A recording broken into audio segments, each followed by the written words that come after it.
Winning army, जो army जीत रही थी, उसको रोक दिया गया, सीज फायर कर दिया गया और नेहरू यूनाइटेड नेशन चले गए। उस झटके में हम पूरा का पूरा जम्मू एंड कश्मीर ले लेते, क्यों नहीं लिया? नेहरू जी ने सीज फायर क्यों हुक्म दिया जब मिलिट्री कमांडर्स इसके खिलाफ थे? क्यों? मुझे आज तक ये समझ में नहीं आया।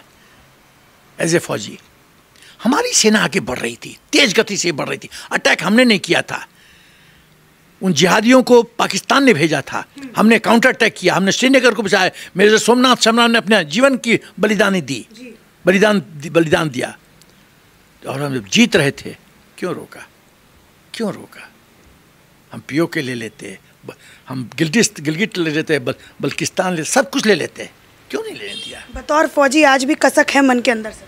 कसक नहीं, अब कसक का मैं क्या मात्रा बताऊं? पीड़ा है, दर्द है, फ्रस्ट्रेशन होता है।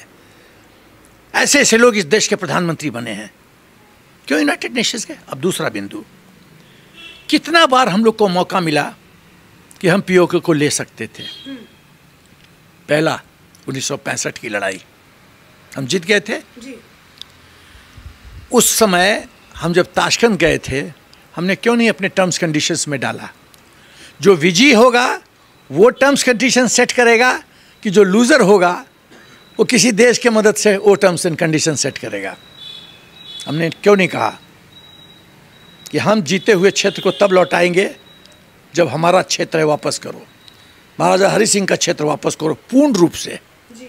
दूसरी गलती, 1971 के बाद 1972 में जुल्फिकार अली भुट्टो शिमला आए थे। पाकिस्तान की आर्मी ने भुट्टो को कहा था, इंदिरा जो मांगती है दे देना, खाली हाथ मत आना, 93,000 प्रिजनर्स को लेके आना वापस, नहीं तो तुम्हारी खैर नहीं। ये पाकिस्तान की आर्मी ने भुट्टो को बोला था।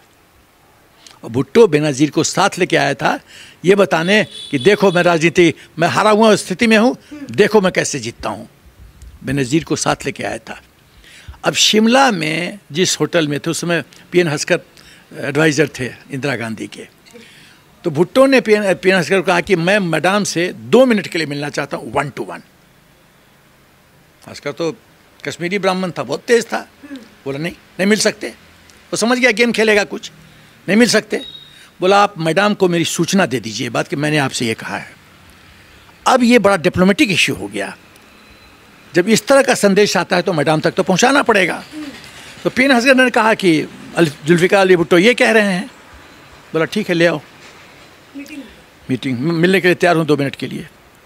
अब जिस रूम में जुल्फिकार अली भुट्टो और इंदिरा गांधी दोनों 1 to 1 थे, उस समय बोलूं कि ना बोलूं?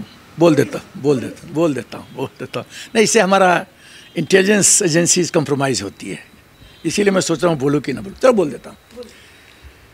उस समय एक अपना बहुत इम्पोर्टेंट इंटेलिजेंस एजेंसीज के ओहदेदार बटलर के रूप में चाय लेके घुसते हैं और भुट्टो इंदिरा गांधी के पांव पे गिरा होता है, हाथ जोड़े हुए, और कह रहा होता है देवी मेरे को बचा ले, पाकिस्तान का प्रजातंत्र को बचा ले। यदि मैं खाली हाथ गया तो पाकिस्तान आर्मी हमको ख़त्म कर देगी और फिर प्रजातंत्र पाकिस्तान में कभी पनपेगा ही नहीं। आप तो देवी हो, मुझे 93,000 दे दो। और आप पसीज गए और आपने दे दिया बिना शर्त के। ये क्या स्टेटमेंटशिप है? क्यों नहीं कहा हमको पीओ को दे दो? क्यों नहीं कहा हमको सिंध दे दो? तुम पाकिस्तान की तो गर्दन हमारे हाथ में थी। यदि मैं प्रधानमंत्री होता तो मैं शिमला में उस दिन सिंध ले लेता, बलूचिस्तान ले लेता, पीओके ले लेता, गिलिट लेता, बल्तिस्तान ले लेता। और बताऊं क्या करता मैं भुट्टो को कहता तुम्हारी आर्मी कैपेबल आर्मी नहीं है, तुम्हारी army under command Indian army रहेगी, तुम्हारा डिफेंस और फॉरेन अफेयर्स मैं देखूंगा। या तो 93,000 ले या ये दे, इधर भी मौत है इधर भी मौत है, चुन कौन सा मौत सेलेक्ट करता है। मैं ये करता। क्यों नहीं किया इंदिरा गांधी ने? देवी दुर्गा बन गई, पार्लियामेंट में बड़ाई हो गया, 93,000 हमने प्लेट में उठा के दे दिया। राजनीति कुछ भी करवा सकता। अरे काहे का राजनीति, फिर काहे के लिए फिर हट जाओ, काबिल लोग को बनने दो प्रधानमंत्री। इस तरह से खेल होता है। जो हम लोग खून बहाते हैं फौजी, इस तरह से ऐसे ही खून हमारा व्यर्थ में जाएगा। फिर सेना खून क्यों बढ़ाए? हम अपना जीवन दान क्यों करें मां भारती के लिए, हिंदुस्तान के लिए? क्यों? जब हम जानते हैं कि हमारा खून बहाव व्यर्थ जाएगा, ये क्षेत्र वापस चला जाएगा। सरकार को चाहिए कि पूरा बहुत कठोर संदेश दे पाकिस्तान को, आज के बाद जो भी हम पाकिस्तान का जमीन जीतेंगे हम कभी नहीं लौटाएंगे। Never never. आज का सैनिक कैसा महसूस करता है सर इस सरकार के? बहुत अच्छा, हालत ठीक है, बहुत बढ़िया। एक चीज बताओ, खाली मैं एक उदाहरण दूंगा, दो उदाहरण दूंगा। जब 2008 में ताज होटल पे अटैक हुआ कसाब के द्वारा, 167 लोग मारे गए, तो इसके दो बिंदु बताता हूं। प्रेसिडेंट ओबामा ने, उस समय के प्रेसिडेंट ने मनमोहन सिंह जी से पूछा कि तुम भी जानते हो, आप भी जानते हो कि पाकिस्तान का हाथ है, मैं भी जानता हूं कि पाकिस्तान का हाथ है, क्यों नहीं पाकिस्तान को सबक सिखाया? मनमोहन सिंह जी कहते हैं देश के अंदर मुसलमानों को गलत संदेश जाएगा, इसीलिए हमने कड़ा कदम नहीं उठाया। वाह रे मनमोहन सिंह जी वाह, सत्ता के लिए कितना गिरोगे, कितना गिरोगे सत्ता के लिए। जब राष्ट्र की गरिमा को, इज्जत को तुम सुरक्षित नहीं कर सकते तो तुमको प्रधानमंत्री बनने का कोई हक नहीं बनता।